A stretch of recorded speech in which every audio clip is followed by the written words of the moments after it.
No início da tarde, os ministros da primeira turma julgaram 2 pedidos de habeas corpus de acusados de tráfico de drogas em Santa Catarina. Em 2018, Tiago Elias Ramos e Luiz Gustavo Americano foram detidos com outros 30 numa operação feita na comunidade conhecida como Maloca, em Florianópolis. Para a defesa dos acusados, a permanência até agora na prisão excede o prazo razoável e desconsidera o princípio da presunção de inocência. Porque senão nós estamos igualando, botando na mesma condição aquele que tem um histórico criminal com aquele que não tem histórico algum e que se vê surpreendido justamente com uma acusação pelo qual se julga inocente. O que há contra ele é que ele, numa das fotos, ele é flagrado usando uma camiseta onde está escrito Maloca e a letra K ela é substituída por uma arma. Por que eu trago isso para vocês, senhores? Porque só isso, é somente isso que existe em desfavor do paciente. O relator do caso, o ministro Marco Aurélio, votou a favor do habeas corpus. O processo na tramitação pode levar um tempo maior, mas não com o réu preso indefinidamente, sob pena de transformar-se a custódia provisória numa execução provisória da pena que ainda não foi formalizada.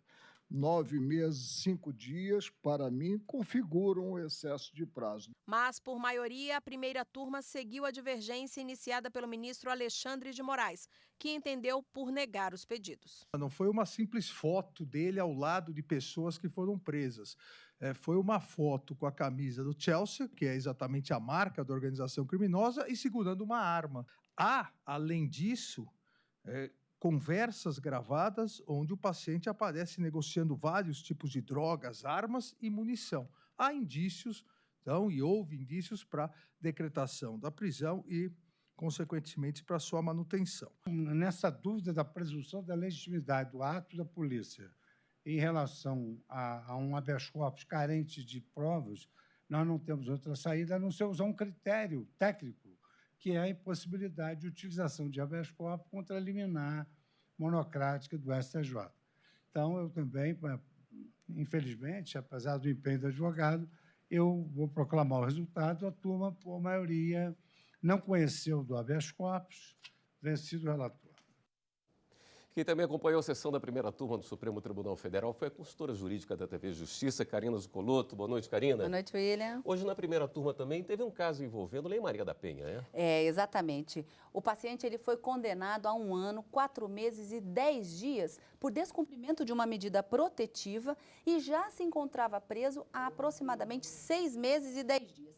Esse foi um dos fundamentos que levou a defesa a vir até o Supremo Tribunal Federal alegando excesso de prazo nessa prisão preventiva para que ele fosse colocado em liberdade.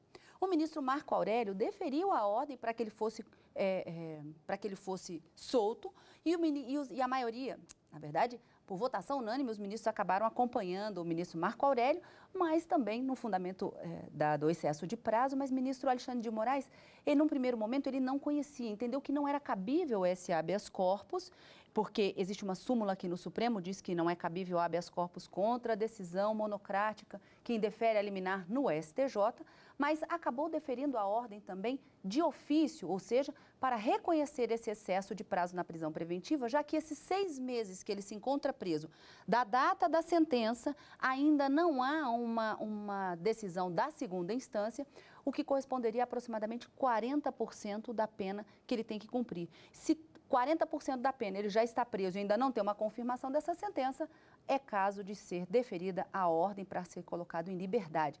Nesse caso, os ministros determinaram que o juiz de primeira instância analise o caso e possa verificar quais são as medidas cautelares que devem ser aplicadas para que ele responda ao processo em liberdade. Mas esse foi um dos habeas corpus que foram julgados na primeira turma. Em um outro, os ministros acabaram revogando uma medida liminar que mantinha o paciente solto para determinar o seu retorno à prisão. Nesse caso, o ministro Marco Aurélio, relator também desse habeas corpus, já havia concedido uma liminar e hoje voltou para sua confirmação e afastamento da prisão preventiva. Segundo ele, a prisão preventiva teria sido decretada com base no clamor público, numa possibilidade de embaraço processual, situações que não seriam fundamentos para a manutenção da prisão preventiva. Mas o ministro Alexandre de Moraes acabou abrindo a divergência e levando com ele a maioria que se formou na primeira turma. Para o ministro Alexandre de Moraes, o crime se tratava de um crime grave que justificava a manutenção da prisão e que a prisão preventiva foi devidamente fundamentada pela juíza de primeira instância. Tratava-se de um roubo com concurso de agentes, uma causa de aumento de pena, inclusive com o uso de arma de fogo, que de uma certa forma justificava a manutenção da prisão preventiva. Nesse mesmo sentido, votou o ministro Luiz Roberto Barroso, que em razão da gravidade disse da periculosidade do agente e a possibilidade de reincidência. Nesse caso, todas as instâncias inferiores confirmaram a manutenção da prisão preventiva e, por maioria, os ministros acabaram revogando a liminar que havia sido concedida em fevereiro de 2019 pelo ministro Marco Aurélio, determinando o retorno dele à prisão. Temos sessão amanhã à tarde.